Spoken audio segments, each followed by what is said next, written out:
our show, too, starting on Monday, we're going to have 2 guests on each night from then on. We're going to have our main guest on for an hour and a half at the beginning of the show from 7 to 8:30. And then at 8:30 to 9:30, we're going to have our other guests on. So each night, it's going to be, well, great topics. We might be covering on the first show, maybe UFOs, the second one, who knows? It could be conspiracies. I mean, it's going to be a great setup here starting next week. Also, you need to check out the website at www.nightdreamstalkradio.com. That's www.nightdreamstalkradio.com. Now, I made a couple changes on it. For the past year, the listen live didn't work. I didn't even realize it because I wasn't paying attention to it. I'm not the one that originally set up the website. I knew we had a player if you scrolled all the way down to the bottom of the page. We still do have that player. But if you click on Listen Live, it'll bring up the player. You can listen to almost all our past shows for free. Now, when we go live at 6 p.m. Pacific West Coast time, that player goes live. So if you click on it, you're listening to us live right off the website. And also, as of late tonight, the web store will be up and functioning, where you can buy, I hate to say it, I'm ashamed to say it. No, I'm not. I got to help pay for the bandwidth. You can buy like Night Dreams mugs. You can buy hoodies. You can buy T-shirts, socks. All that money will go to help pay our bandwidth. I mean, people think this because we're on radio stations, they make a lot of money. Well, I'm going to tell you a little secret, folks. Radio stations don't pay us 1 cent to carry the show. And the fact is, that they're the ones that make money off the show. Now, we do have a few advertisers that advertise on some of the radio stations or all of them through the network, and we make a little revenue there, but it certainly doesn't cover the bandwidth that we're sucking now because of the amount of listenership. So, buying something off the website helps support it. Also, there's a donation button if you want to click on that and donate $1 or $2. That all helps pay for the bandwidth. But, the show going from 3 hours to 4 hours, I think you're going to like it because we're going to do things different from now on. You heard our newscasts. Now, James did a very good job for his first newscast on the paranormal. That'll be on 3 times a night on the top of each hour. And he'll tell us the latest news in the paranormal and earth changes. And then it just goes from there. It's nothing but great all the way around. Oh, yeah, we're going to cover a lot of material. Anything paranormal, earth changes, conspiracy aspects to it. I'm sure we're going to touch bases with it one way or another. Plus, once a week, we're going to have Mr. Fusco coming on and Tobias. Oh, yeah. And that's going to be cool because Tobias Whalen is going to cover things like cryptics, monsters and stuff like that. Reports of, like Mothman or whatever is, hot that week. He's going to be talking about that. And then we have Ryan Fusco. Mm-hmm. And he'll be on once a week, giving reports about UFOs and things like that. So we're going to cover everything from monsters once a week, with a report, latest, creature sightings, and then, I guess, sightings of UFOs and creatures, aliens. Big shout out to Karen Banks. We still love you no matter what. And I'm joking with you there, kid. Boy, you're having problems. You know what, Karen? When we all get a certain age, we all fall apart. I hate to say it. I wish I was 20 years old again. Don't you, James? No, I don't. I'll be honest with you. I do. But I had a lot of fun when I was 20. I mean, I had a good time in the 30s, I guess, but I'm pushing 70 now. But would you stop? Would you stop that 70? You just had your birthday. I'm the one that's pushing 70. You're not. Okay, I'll let you have that one. Yeah, you think it's fun going on 68 here in about a month? A month and a couple days. I don't like that thought at all. Listen, age is something that we as humans have to put on people to categorize us. That's all it is. It's meaningless. Honestly, you're as young as you feel. Your body might not think so, but your mind, that's where it counts. Yeah, okay, sure. Yeah, go on. Good thing I'm retired and I do this job as a hobby. It's something I love. could imagine going out looking for a job at my age. They're not going to hire somebody my age. They're going to hire somebody in their 30s, 40s. And I hate to even say it, 50s. But then after that, you're kind of like, it's going to get hard to get a job. Well, that's what we was talking about the other day, where they want to have people, especially men, work till they're in their 70s before you retire. But, I mean, seriously, most places are going to hire people that are younger. I mean, really, think about it. I would think they would. So I would think it'd be harder unless you've already got a job. And then even a lot of people, that have worked at a place for a long time, when they're getting in their late 60s, 70s, these companies, they want to phase you out.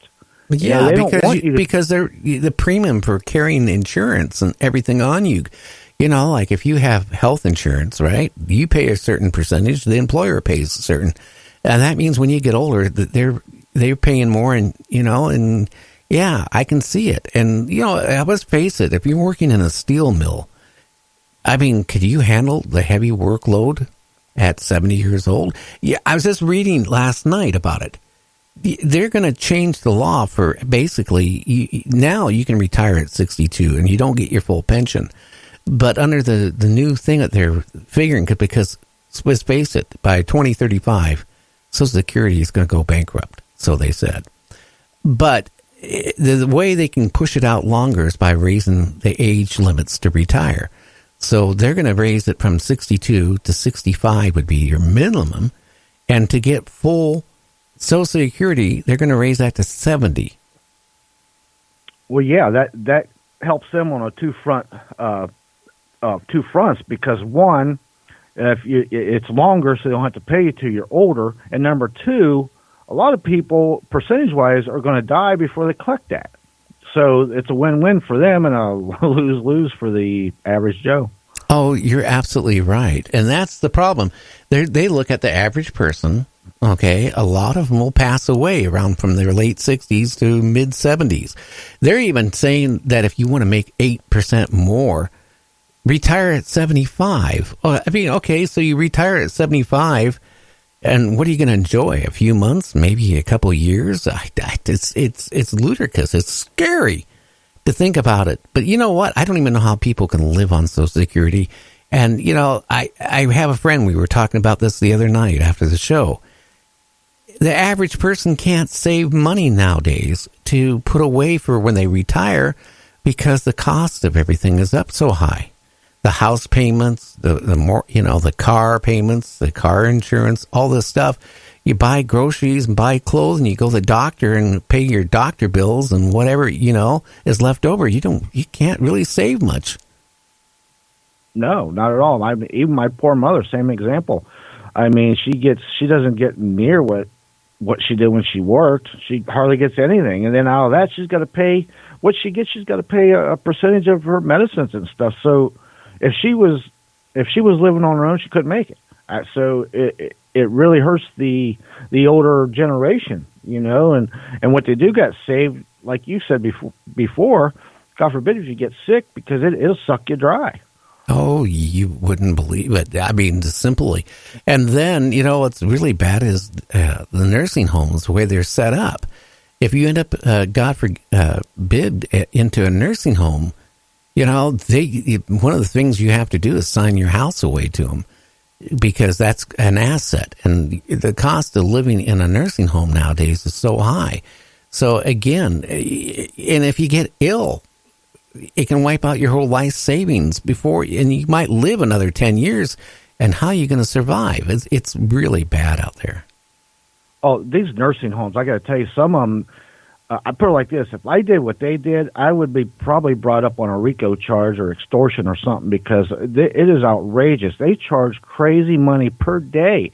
They've got it planned. Listen, they've got a heck of a racket going on. They've got you. You're done. They've got, like you said, your house, your property, and eventually it's going to be theirs. Oh, yeah, and they're going to get it. Hey, on the crazy news tonight, a dream job for Christmas is you can make up to $1,000. But the catch is you got to watch 24 Christmas movies, one right after the other. I say sign me up. I have my priority seen, so I mean that's you can't leave where you're going to be sitting there and watching 24 movies one after another. I'll do it for $1,000. I could do that. I'll go in there and watch them. Why not? You can't. Wait, yeah, I mean, I'm sure they'll let you go to the bathroom and you'll eat watching it, but that's it. You're talking 2 days or more straight of watching nothing but Christmas movies. I don't think I could handle that. I wonder if it's in Florida. Just curious. Probably. Everything seems to happen in Florida, doesn't it? A man walking his dog encounters a 6-foot bird. Oh, Lord. That's a big bird. What did he get lost from a Sesame Street? What's going on there? I have no idea, but that was in Florida. I don't think... What bird is 6 foot tall? That's got me thinking now. Sheesh. This almost sounds like a Mothman sighting. Well, you never know. I'm going to find out here. Okay, yeah. I've been to Florida, lived in Florida. I've seen some big birds, but not 6 foot. I've seen some big cranes, probably 3-4 foot. Yeah, it doesn't even say what type of bird it is. But I tell you, if I saw a 6-foot bird while I was going out hiking or doing anything, I tell you what, I'd be the first one out. Well, let me tell you something. Birds are they're kind of like dinosaurs, if you think about it. And when they see something, a 6-foot bird, that would be a formidable predator. Let me tell you, that would take a big. I tell you, I wouldn't want to fight one. No, it'd be rough. I wouldn't either. And an escaped kangaroo on the loose in the Mississippi. Oh, that's a good one. What the heck? Must have escaped a zoo or circus or something. And that's the thing, you get these hurricanes, and that's how all of them. Well, not all of them, but that's how a lot of pythons and invasive species get out in the swamps and stuff. But that sounds like that's what might have happened there. Oh yeah, you know what? There's a lot of exotic snakes in the British UK. Really? Yeah. I didn't know that. I didn't know that at all. One of the workers in a sewage plant got bit by one of the poisonous venomous species from South America. Oh, boy, I got to tell you one thing. South America's got some really bad snakes. He lucky he survived. Because here's the thing. Once you get bit, you're getting bit in the UK by a poisonous snake from South America, unless you got that snake, first of all, you have to get the anti-venom. So that's one thing. And then hopefully you can even find it. Because, let's face it, you're not South America. The odds of even finding it might be hard. Well, what happens that causes this, these people collect these weird snakes and lizards and stuff that are poisonous as, pets. And then when they realize later on they don't want them anymore, they dump them down and flush them down the toilet. Right. And these invasive species, they're no joke. I mean, we've got snakeheads around here. Heck, piranha has been reported in Canada, certain species of carp, and they destroy the local animals and fishes. They eat the small ones, so that it hurts the environment. Yeah, and go fishing. It's like the lionfish. The lionfish was a Pacific fish. Now it's in the Atlantic, around the Caribbean and stuff, and they eat a lot of the smaller fish that would grow up to be, the fish that people would fish for and stuff, and it's really hurting the environment. And a real quick one here before we go to break here at the bottom of the hour is then in India the other day, a cobra came into the living room where a mother and child were watching TV. And the cobra made the eye contact with the lady with the baby. So she quickly goes to the bedroom. The cobra follows her to the bedroom, getting ready to, bite and attack. Their pet bull came to the rescue and killed the cobra. But the dog died, from the venom, wagging his tail. Oh, wow. That almost kind of reminds me of what you've told before about cobras. Maybe they did something to them and it came back to get them. Remember you was telling a story about that? Well, cobras have a memory. You know, so if you're the one that, you know, like throws a rock at a cobra and you live nearby, that cobra is going to look for you and it's going to catch you. And when you're not